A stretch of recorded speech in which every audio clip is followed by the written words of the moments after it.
దూత media, power of news. Welcome to Dhootha media. గణపతిని వినాయకుడు, సిద్ధి వినాయకుడు, విఘ్నేశ్వరుడు అని కూడా అంటారు.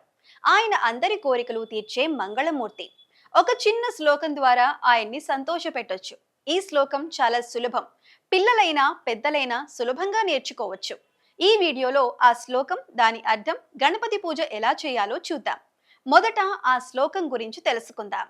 శ్రీకాంతో మాతులో యస్య జననీ సర్వమంగళ జనక శంకరో దేవో తం వందే కుంజారణనః. ఈ శ్లోకం చిన్నదైనా చాలా శక్తివంతమైంది. దీన్ని పఠించటం, గుర్తుంచుకోవటం, రోజు చెప్పుకోవటం చాలా సులభం. ఈ శ్లోకం చెప్పుకుంటే గణపతి ఆనందంగా మన కోరికలను తీరుస్తాడు. దీని అర్థం ఏంటో చూద్దాం. ఈ శ్లోకంలో గణపతి గురించి అందమైన విషయాలు చెప్పారు. గణపతి మేనమామ విష్ణుమూర్తి. ఆయన శ్రీకాంతుడు, అంటే సకల సంపదలను ఇచ్చే దేవుడు. గణపతి మేనత్త మహాలక్ష్మి. ఆమె సర్వమంగళ, అంటే అన్ని శుభాలను ప్రసాదించే దేవత. గణపతి తల్లి పార్వతీదేవి. ఆమె శక్తి స్వరూపం. ఆమె వల్లే ఈ ప్రపంచం మొత్తం కదులుతోంది. గణపతి తండ్రి శివుడు. ఆయన పరమేశ్వరుడు. ఎవరు తలిచినా శుభాలను కురిపించే దేవుడు. ఈ శ్లోకంలో గణపతి కుటుంబం అంతా ఉన్నారు. అందుకే దీన్ని చెప్పుకుంటే గణపతితో పాటు ఆయన తల్లిదండ్రులు, మేనత్త, మేనమామ అందరి ఆశీస్సులు మనకు దొరుకుతాయి.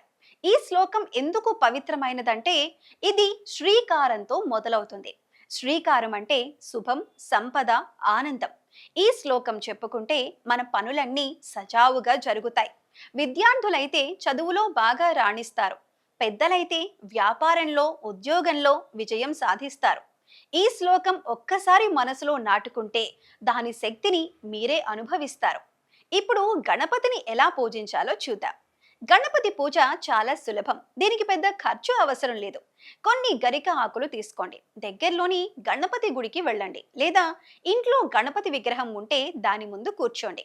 ఆ గరిక ఆకులను గణపతికి సమర్పించండి.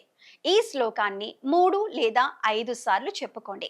గణపతి చాలా సంతోషిస్తాడు. గరిక ఆకులతో పూజ చేస్తే ఆయన మీ దారిలో ఉన్న అడ్డంకులను తొలగిస్తాడు.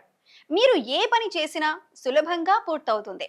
గణపతి పూజలో గరిక ఆకులు ఎందుకు ముఖ్యమంటే అవి ఆయనకు ఇష్టమైనవి. 2 గరిక ఆకులు లేదా దూర్వా అని పిలిచే ఆకులతో పూజ చేస్తే సంపద, సౌభాగ్యం వస్తాయి. గణపతికి ఉండ్రాళ్ళు, కుడుములు, మోదకాలు చాలా ఇష్టం. ఇంట్లో ఈ స్వీట్లు తయారు చేసి ఆయనకు నైవేద్యంగా పెడితే ఆయన మనసు కరిగిపోతుంది. ఇతర దేవుళ్లకు నైవేద్యం పెడితే ఆ ఆహారాన్ని తిన్నట్లు ఊహించుకుంటాం. కానీ గణపతి మాత్రం మనం పెట్టిన ఉండ్రాళ్లను, కుడుములను ఆనందంగా స్వీకరిస్తాడు. ఆ తరువాత మనకు ఆశీస్సులు కురిపిస్తాడు. గణపతిని పూజించటం వల్ల ఏం జరుగుతుందంటే మన ఆలోచనలు స్పష్టంగా ఉంటాయి. మనసు చురుకుగా మారుతుంది. ఎవరితో ఎలా మాట్లాడాలో, ఎప్పుడు ఏం చేయాలో అర్థమవుతుంది. జ్ఞాపక శక్తి పెరుగుతుంది. ఏ పని మొదలు పెట్టినా అడ్డంకులు రాకుండా గణపతి కాపాడుతాడు. ఆయన ఆర్తత్రాణ పరాయణుడు, అంటే భక్తుల కష్టాలను వెంటనే తీర్చే దేవుడు. ఇతర దేవుళ్ళు కొంచెం పరీక్షించవచ్చు, కానీ గణపతి మాత్రం మనం పిలిచిన వెంటనే సహాయం చేస్తాడు. గణపతి పూజకి పెద్ద తామరాకులు, ఖరీదైన వస్తువులు అవసరం లేదు. ఒక గరిక ఆకు, ఒక చిటికెడు గంధం, ఒక చిన్న ఉండ్రాయి చాలు. ఈ చిన్న పూజతో ఆయన మనల్ని ఎప్పుడూ కంటికి రెప్పలా కాపాడుతాడు. రోజు ఉదయం లేదా సాయంత్రం ఈ శ్లోకం చెప్పుకొని గరిక ఆకులతో పూజ చేస్తే మీ జీవితంలో శుభాలు కురుస్తాయి.